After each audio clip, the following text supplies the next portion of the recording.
Hi, my name is Emma Davis, and this is my internship presentation for the Educational Technology cohort at Loyola University, Maryland.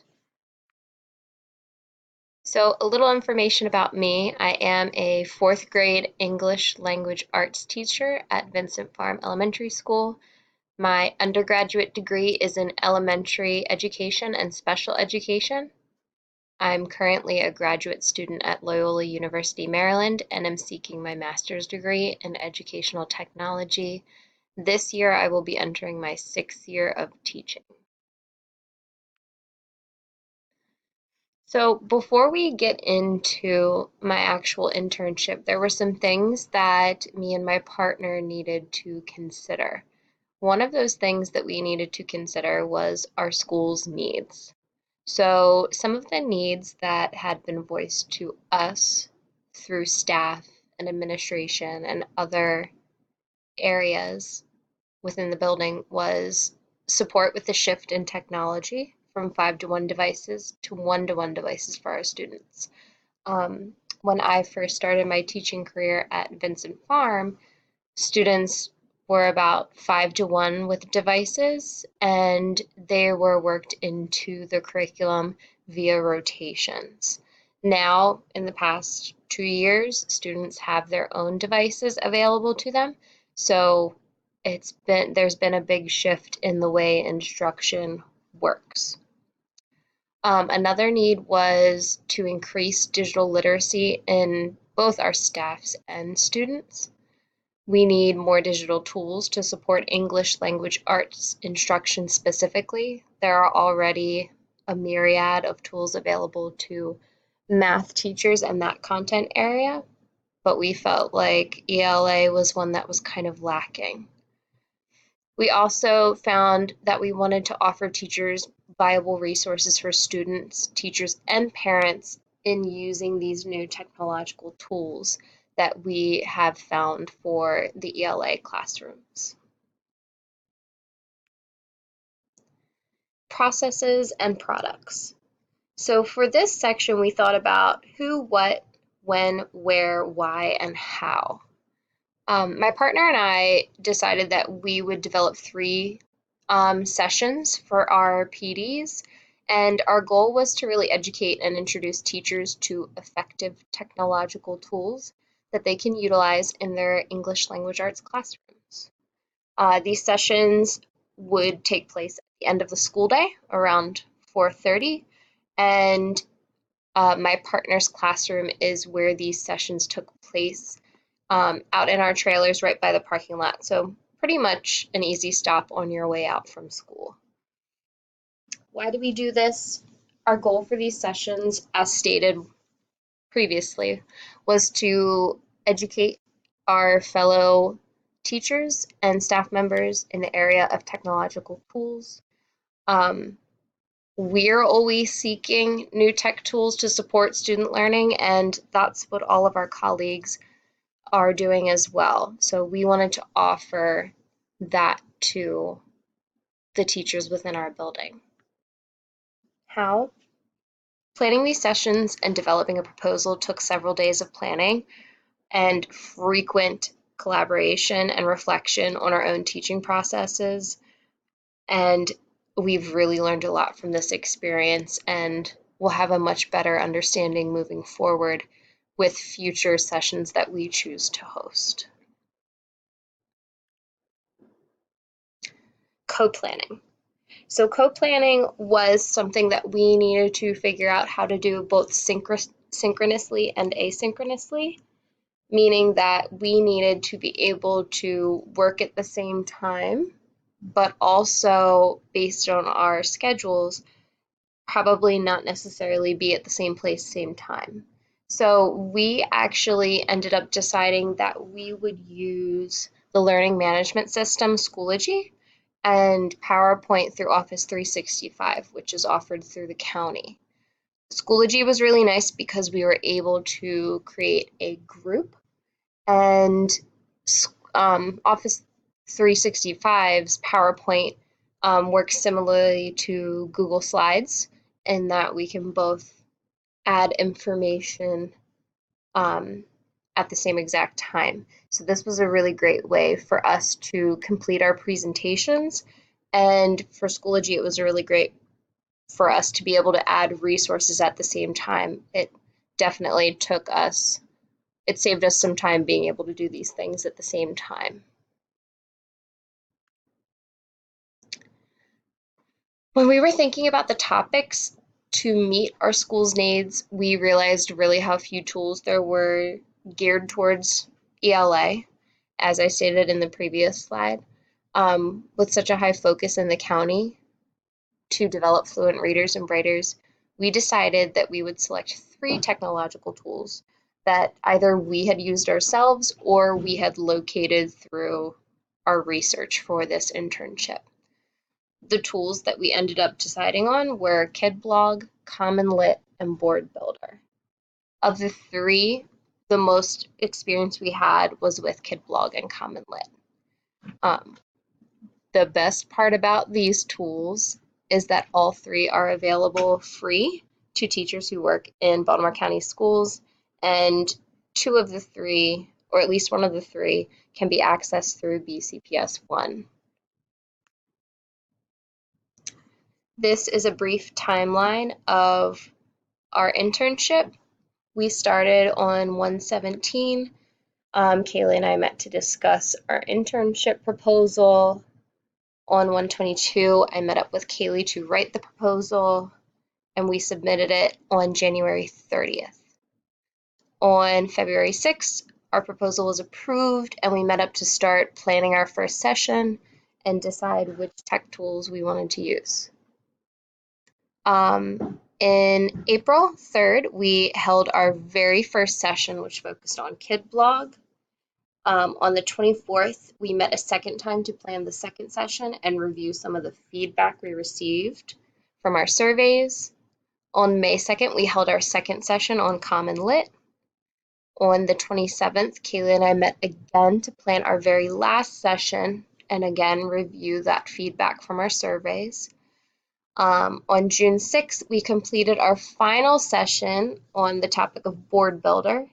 And on the 6th as well, that same day, we really discussed the highs and lows of our internship as a whole after our Board Builder session. So what were the goals for our internship? We set our goals based on the tech tool. So we have 2 goals for each tech tool. Participants will complete an online poll in order to determine familiarity with KidBlog. Participants will practice using KidBlog to increase knowledge of the tool and create their own classroom site. Participants will engage in discussion in order to determine what is required to classify a reading-related technology tool useful. Participants will complete a Common Lit assignment in order to increase knowledge of the tool and understand the benefits it provides in the ELA classroom. Participants will complete an online poll in order to determine past experience with Board Builder and identify positives and negatives. And finally, participants will collaborate with grade level partners in order to determine how Board Builder can transform their current ELA curriculum or a current assignment that they use on a yearly basis. So who participated? We definitely wanted more people to participate, but of those who were able to attend, we had reading specialists, 4th grade math and ELA teachers, 5th grade math and ELA teachers, our art teacher, and some of our administrators. Some of the people who participated didn't necessarily show up to the live session, but joined our group and were accessing the resources that we had posted, which was really great. So KidBlog was the first tech tool that we presented on, and this is a blogging website that is offered free through the county. Students are able to create their own blog posts, and as a teacher owning the site, you are able to create your own blog posts that can be used for discussions and projects. So this is a really great tool and really offers students the opportunity to be creative with their writing. Additionally, teachers, if this is something you use, you have to approve the comments that students make so you can really monitor posts and things like that while your students are using this website. But it's highly engaging and the kids really, really love it. Common Lit was the second tool that we presented on. This is a really great site that teachers can use to meet students' reading levels. You can see just even based on this graphic that I pulled that there are poems, there's short stories, there's informational text, and they're all organized based on grade level and Lexile level. So this is a really great way to meet students' needs, and there is even a guided reading mode that students can use. What's even more fabulous about this is that it collects data for you as the students complete comprehension questions. The only thing that you have to do manually is if you require them to do the written response, you do have to grade that manually. But there are so many texts on here, and it's a really great spot for students to really build on their reading skills. The final tool that we presented on was Board Builder, and this is a tool offered free through BCPS 1, and students can easily access it through the instructional tools. This was a great tool because I could create templates myself and assign them to students for those who needed the structure in place for them. Whereas others, I could simply have them get onto Board Builder and select their own template for the assignment. It's a really creative way for students to tackle some of the challenging tasks given to them through the curriculum, and I'm a big fan. So there were two pieces to reflecting when I thought about our internship. The first was what went well. It was really great leading a professional development session for the very first time, and it definitely boosted my confidence. It was great learning how to collaborate with a colleague and being able to develop meaningful learning experiences. We also provided teachers with a plethora of resources, and those resources also became helpful for students and parents as well. We created a digital space in which teachers could join on Schoology so that they could access the resources if they weren't able to come to our live sessions. And then we used feedback from our surveys to make adjustments as needed and further assist our colleagues who felt they needed more support with the technology before implementing it into their own classrooms. What needs improvement? The number of sessions offered on the same topic, I think in the future it might be a good idea to offer at least 2 sessions, maybe one in the morning and one in the evening, because not everybody was able to attend after school. And this will hopefully raise the number of participants as well. I'd also like to offer teachers more choice and voice in the topics that we do offer PD on, which will hopefully also boost the number of participants we have coming to our sessions. Including more staff in the planning of our PD sessions and maybe creating some sort of group to work on this throughout the year is something that would be really cool as well.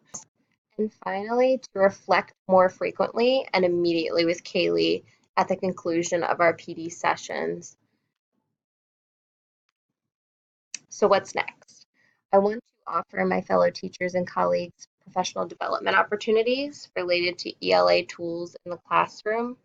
I want to push to make this team of 2 even larger by enlisting the help of reading specialists and special educators.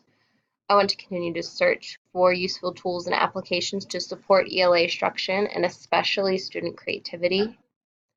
I also want to further develop my professional learning network and to share more resources from my PLN to incorporate more student-centered practices into these sessions and to include all staff in professional development invitations related to ELA. Thank you so much for watching. That was my internship.